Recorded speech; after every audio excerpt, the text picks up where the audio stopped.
Muli po, pagpasensyahan nyo kami kung kami man sa oras na to ay natampala ang aming kayo.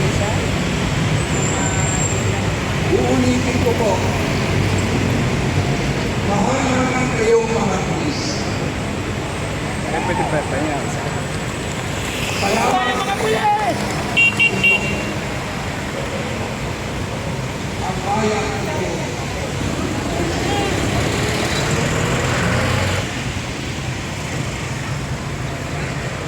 kaya hindi kami nawawala ng pag-asa. Nasasama din kayo sa pagtindig sa bako. I-report ninyo sa officers ninyo na ngayon lang nagkaroon kayo ng kaharap na hindi kayo minumulat.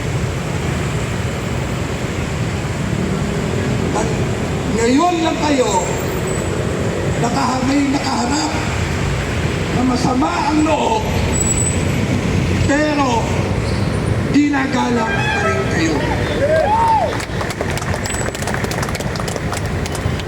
Pagpasensyahan nyo kami, nagpapahayag lang kami ng aming karapatan at para sa bayan.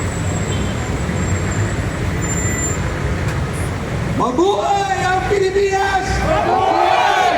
Mabuhay ang Pilipino! Mabuhay! Mabuhay! Duterte pa din! Duterte!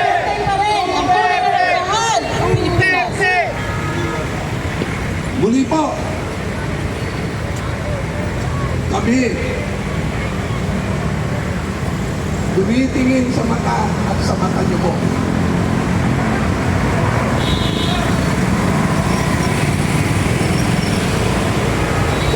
Alang-alang sa bayan ito. Alang-alang sa pamilya niyo. Alang-alang sa kapwa Pilipino.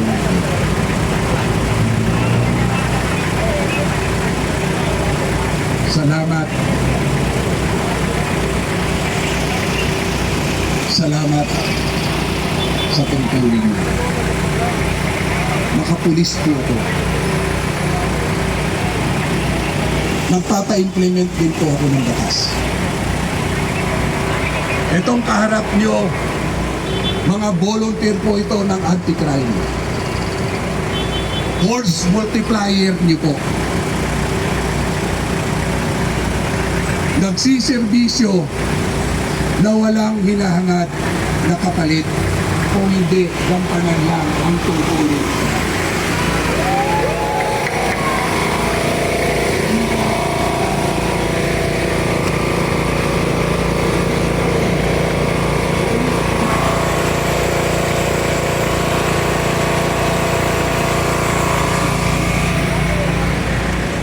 Hindi kayo ang kalaban ng bayan.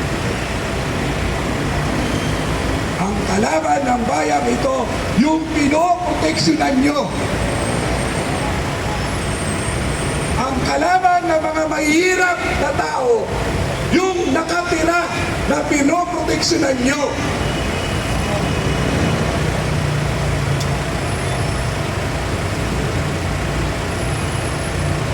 Ang nagpapahirap sa bayang ito,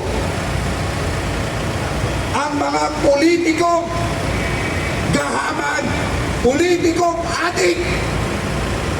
adik din sa pera.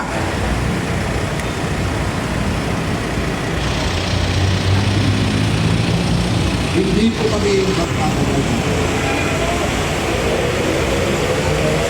Magbigay lang po kami ng mensahe para sa inyo.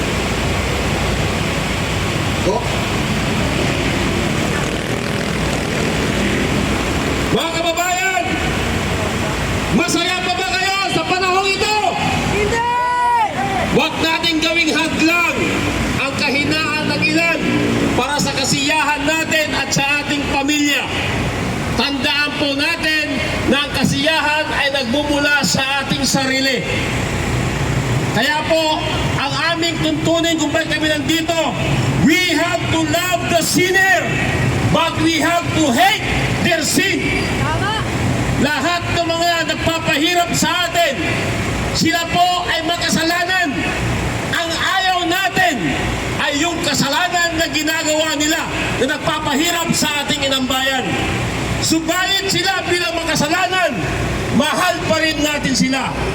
Alam po namin sa ating mga kapulisan, ginagampanan lang po ninyo ang inyong tungkulin para may patupad ang kapayapaan sa ating bansa. Hanggang kailan natin dapat gawin ito?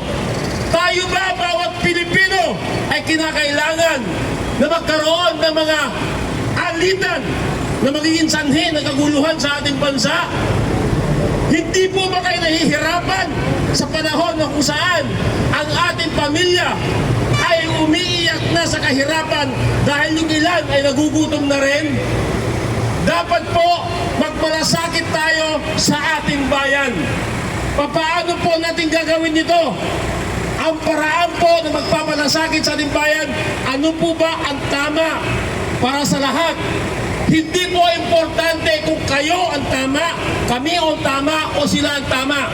Ano po ba ang tama na dapat nating sundin lahat para sa kapakanan ng ating sarili, ng ating pamilya, ng ating bayan, at higit sa lahat, ang bawat Pilipino na umaasa kung paano maitawid ang kanilang kabuhayan at magkaroon ng kapakanan sa kanilang pamilya, lalo higit sa ating inang bayan.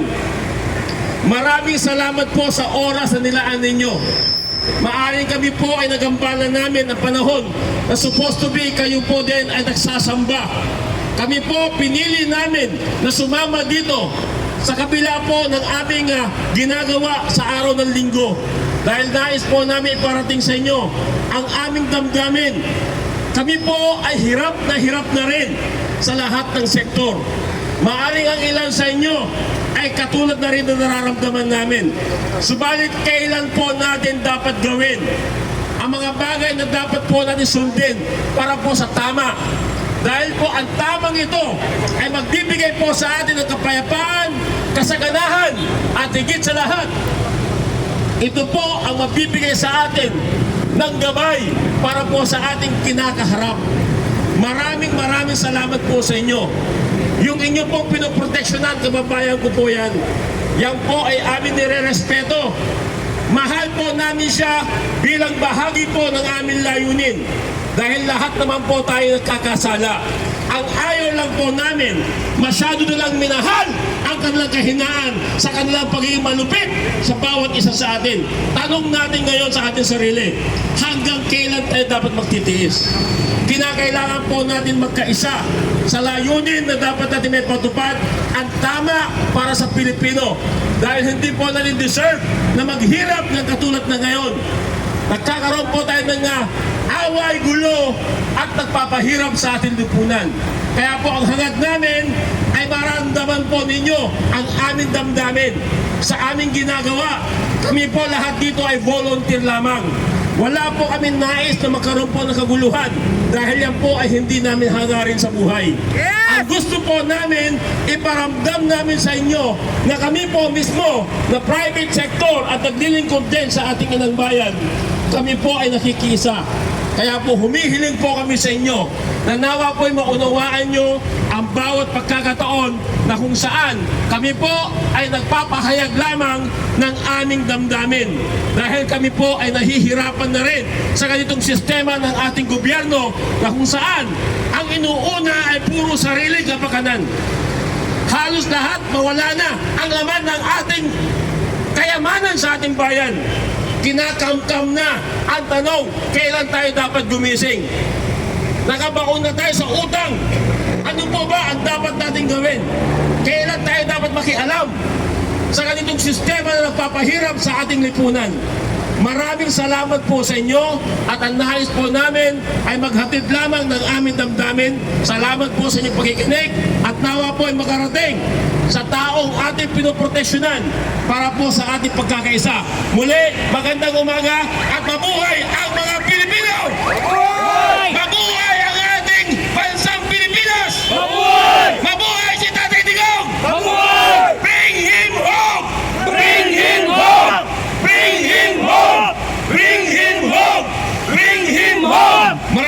Maraming salamat po. Home. Tatapusin po